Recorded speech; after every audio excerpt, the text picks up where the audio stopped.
ஓடிச்சுடா. எப்ப நீ போன வருஷம் வரல?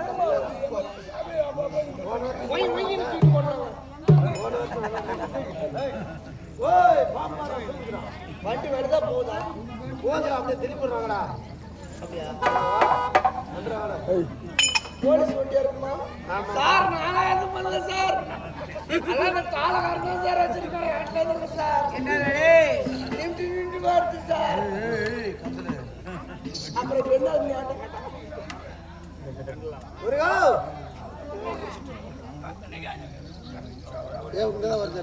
கார் ஒருக்கா கட் பண்ணுப்பா. என்னப்பா நீ எடிட்டர் என்ன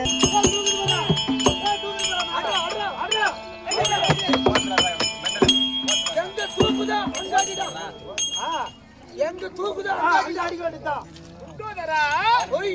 குண்டோதரா என்று அழைக்கும் போது ஆளை எடுத்து சேவைக்கு வருகின்றாயா? என்ன காரணம்? ஏன்னா நீ கழுத்துல பாம்பு போட்டிருக்க. என்ன பாம்புன்னா படையா நடுங்கும் இல்லையா? குட்டா எங்களை கடிச்சிடும். அது கடிக்கிறதுக்கு முன்னாடி அடிக்கணும் அடிக்கணும். பாம்பை பார்த்தா தூக்குற இடத்துல போறா. இது பாம்பல்ல, சர்ப்பாபரணம். சர்ப்பாபரணம் அப்படின்னா சர்ப்பம் என்றால் பாம்பு, அணிகண்டன் என்றால் ஆடையாக இருக்கக்கூடியது. இந்த அணிகளை இந்த பாம்பையே அணிகளாக கொண்டு போயிருந்தால் சர்ப்பாபரணம் என்று தெரிந்தேன். ஓஹோ, சர்ப்பாபரணம். நல்ல பாம்பு, நல்ல பாம்புடா. நல்ல பாம்பு. அடிச்சா நல்ல பாம்பு. பாம்பு தான் நல்ல பாம்பு. ஏண்டா அது கடிச்சா சுண்ணம் பாட்டிட்டு வாங்கி வச்சா சரியா சரியா. இதற்கு ஏன் நல்ல பாம்பு தெரியுமா? கர்த்தமுடன் கரைத்து உரைக்கும் கருணாகோ அஞ்சாமல் சிறிடுவாம் நீர் பாம்பு. பாம்புகளிலே மொத்தம் 108 வகையான ஜாதிகள் இருக்கிறது.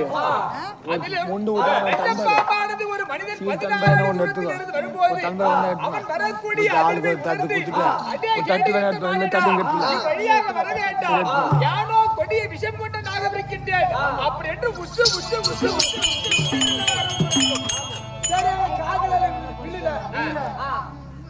காதல வீல் என்ன அன்றாட நம்ம நடுத்தர மக்கள் எல்லாம் அன்றாட வயல் வேலைக்கு செல்வது வழக்கம். உடம்பு வலி தெரியாமல் இருப்பதற்கு நீ சொல்வதை போல் போதையில் இருப்பதும் வழக்கம்.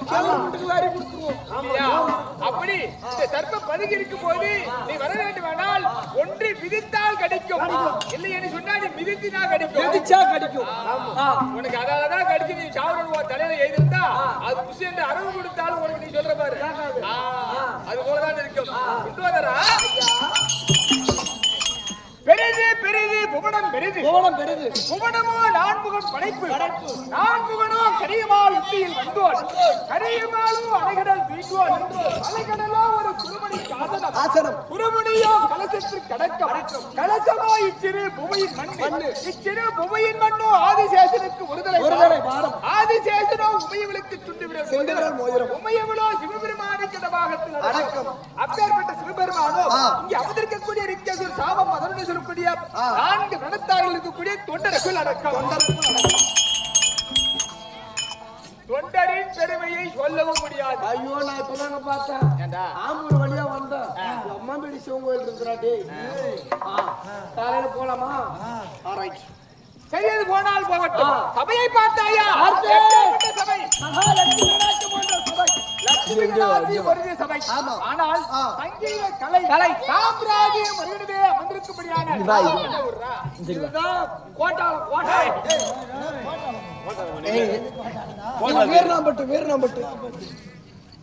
வீரநாம்பட்டு என்கிற நேரத்திலே வாழ்ந்து வரக்கூடிய அனைத்து கிராமிய பொதுமக்களுக்கும் இந்த நாடகத்தை நன்கு பார்த்து ரசித்துக் கொண்டிருக்கக்கூடிய அருமையை தாய் தந்தைமார்களுக்கும் கட்டறிந்த கணவர்மார்களுக்கும் அகட விகடனாக முடியாத பெருமதிப்பிற்குரிய தங்களுக்கும்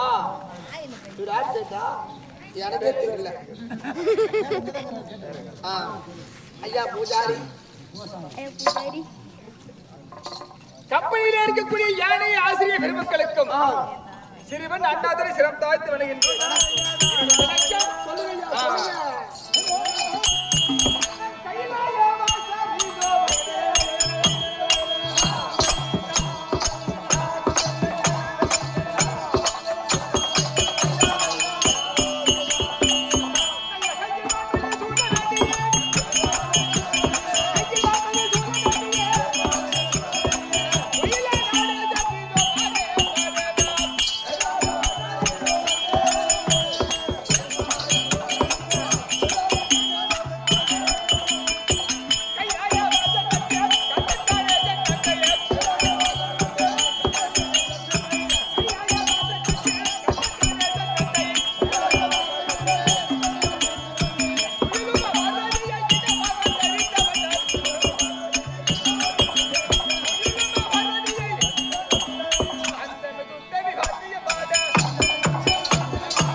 காலாகாலன் திருநீலகண்டன் திருநடினன் திருத்தொண்டன் தேவாதேவன் தெய்வரட்சகன் இப்படி சொல்லக்கூடிய எருமக்கடை யானை முதல் 84 100,000 சிவசக்திகளையும் அன்றாட உற்பத்தி செய்யக்கூடிய பரமக்கடவுள்.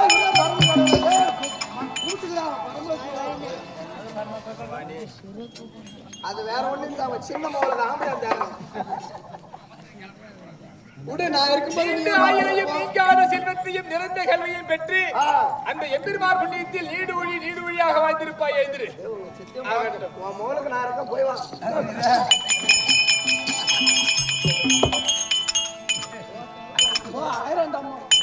அப்படி எருமக்கடை யானை முதல் 84 100,000 சிவசக்திகளுக்கும் அன்றாட படியிலிருந்து காத்து ரசித்து வரக்கூடிய என்னுடைய பெயரோ பரமக்கடவுள். நான் அக்காலை ஏறினேன். ஒரு சாமி, ஒரு கடவுளா, ஒரு தெய்வம் போய் அக்கால ஏறினியா ஒரு அக்கா மாவ இல்ல, ஒரு மாமா மாவ இல்ல, கேட்ட ஒரு பொண்ணு பொண்ணு கிடைக்கல, ஒரு சித்தப்பா ஊர்ல போற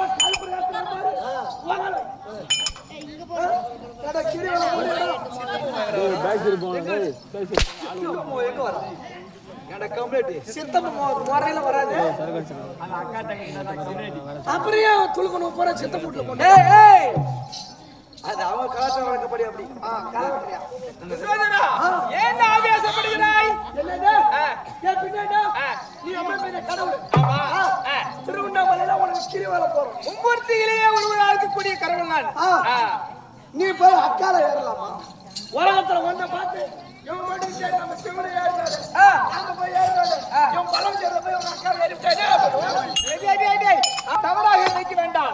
அது எதுக்காக என்றால் நான் தெரிவிக்கின்றேன். எப்படி அப்படி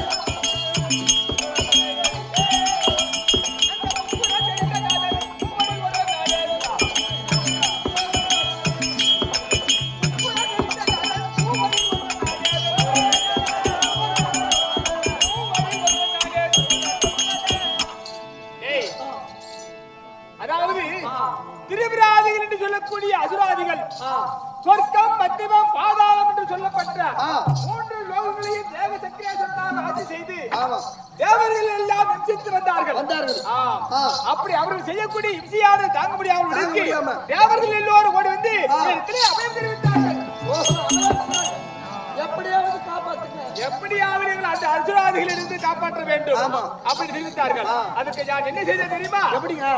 எனக்கு ஒரு தேர் ஒன்று உற்பத்தி செய்து கொடுத்தால் அந்த தேரின் மீது நான் ஏறி சென்று திரிபுராதிகளுடைய யுத்தத்தை அவர்களை மடித்து உங்களுடைய இறுக்கத்தை தெரிவித்தவர்கள் அப்படி என்று கட்டளையிட்டேன். யான் உரைத்த பிறமாக அவர்கள் எல்லோரும் சென்று இந்த பூமியை ஒரு தேர்தட்டாகவும் சக்கரவாளகிரியை அச்சாகவும் சந்திர சூரியனை 2 சக்கரங்களாகவும் மகமேறுகிரியை இல்லாகவும் மேகத்தை தேர் செலவாகவும் அஷ்டவசுக்களை என்று தூண்களாகவும் பிரம்மனை சாரதியாகவும் அக்கிரியை அம்பாகவும் மகமேறுகிரியை இல்லாகவும் தேருடன் அல்லவா உற்பத்தி செய்து கொடுத்தார்கள். ஒரு தேர் ஒன்று ரெடி. அப்படி விற்பனை செய்து விடுத்தார்கள். பகவானே தேர் ரெடி ஆகிவிட்டது. அப்படி நிறுத்த உடனே நான் அந்த தேரை மீது எடுத்து ஒரு விருதுகளை நீங்க தேரு மேல கால வைக்கவும் அந்த தேரை அச்சானது மலமலா மலமலா மலமலா மலமலா. அந்த சமயத்தில் வைகுண்டமே வாசம் செய்திருக்கூடிய எனது வைத்திருநாயகி மகாவிஷ்ணு ஒரு காளையாக உருவெடுத்து அருகிலே வந்தார். காளை உருவம் நான் பக்கென்று வந்து காளை மீது ஏறிக்கொண்டேன். நீ நினைக்கிறது போல அக்கால போய் ஏறது இப்பெல்லாம் கால மாடே கிடைக்க மாட்டேங்குது. கெடியாரு கண்ணுக்குட்டி போட்டா வளர்ப்பு வச்சுக்கிறான். கால மாடு கண்ணுக்குட்டி போட்டா உடனே அறுப்பு போட்டுறான். 2000 ரூபாய்க்கு ஆசைப்பட்டு அந்த கண்ணுக்குட்டியை பாவம் வைக்கிறோம். நம்ம பத்த புள்ளை விடுமா? 2000 ரூபாய்க்கு ஏடா 2000 ரூபாய்க்கு கையில கலப்புமாடா. ஏடா கண்ணுக்குட்டி வைத்த நாய பின்ன மனமாற பத்த புள்ளைய விடுற மாதிரி விடுறான்டா அந்த கறி கடையில. இதெல்லாம் அவன் எக்கதி போலியோ பொண்டாட்டிக்கு புள்ள இல்லாத போவோம். அப்படி நான் மக்கின்ற காலை மீது ஏறி சென்று இப்படி சுற்றி பார்க்கும் பொழுது தேவர்கள் எல்லோரும் பூமியை நோக்கி இருக்கின்றார்கள். ஆமா, முகம் சோர்ந்து போச்சு. ஏவியாத உலகத்துக்கெல்லாம் படி அளக்கக்கூடிய பரமக்கடவுள் பூமியிலே விழுந்தால் என்ன நேருமோ உலகம் அழிச்சிடும் அப்படி என்று முகம் சோர்ந்து இருக்கின்றார்கள். ஆனால் என்னுடைய மூத்த குமாரனாகி விநாயகர் பெருமான் புன்சிரிப்போடு அல்லவா இருக்கின்றான். அந்த குண்டு பையன் அவனுடைய முகத்தை பார்த்த உடனே நான் கண்டுபிடித்து விட்டேன். எப்பா விநாயகா, இதுவெல்லாம் உன்னுடைய செயலா அப்படின்னு கேட்டேன். ஆம் தந்தையே, தேவர்கள் எல்லோரும் இந்த தேரை விற்பனை செய்யும் போது என்னை துதிக்காததால் யார்தான் என்னை துதிக்கலை கொண்டு வந்தேன். அவன் தான் பார்த்திருக்கனால என் மகன் பார்த்த மாதிரியே மாமனும் பார்த்துட்டான். நாளைக்கு பள்ளிக்கூடம் லீவு, ஞாயிற்றுக்கிழமை நீ எங்க ஆட்டத்துக்கு வரணும். டயரை பஞ்சர் ஆகிட்டான். அப்படி புன்சிரிப்போடு பார்த்தான். அவனை பார்த்து கொண்டு நான் விருது கொண்டு விநாயக பெருமான் இதெல்லாம் உன்னுடைய செயலா அப்படின்னு கேட்டேன். ஆம் தந்தையே அப்படின்னு தெரிவித்தான். பார்த்தேன். எந்த தொழிலை செய்தாலும் எந்த ஒரு தொழிலை செய்தாலும் தேவர்களுக்கே அந்த கதின்னா நாமளாட்ட மாநிலங்களா அந்த முழு முதற் கடவுள் கணபதி விநாயகரனை நினைக்கணும். அவரை ஒரு வணங்கணும். புதியதை பழையதை ஆக்கினாலும் சரிதான், பழச புதுசாக்கினாலும் சரிதான், விவசாயம் பண்ணாலும் சரிதான், எந்த ஒரு தொழிலை செய்தாலும் விநாயக பெருமானை வழிபட வேண்டுமா அப்படி என்று இந்த கதையில் இருந்து ஒரு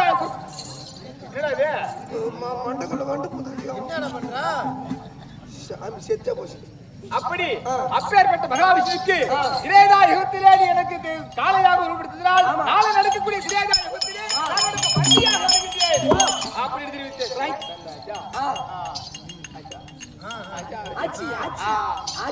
அப்படி இருக்கையில் காசி மன்னனாக இருக்கக்கூடிய காசி மன்னன் என்னை விடாமல் பிடிக்கி குழந்தை இல்லாமல் என்னையே நினைத்து கொண்டிருக்கின்றான்.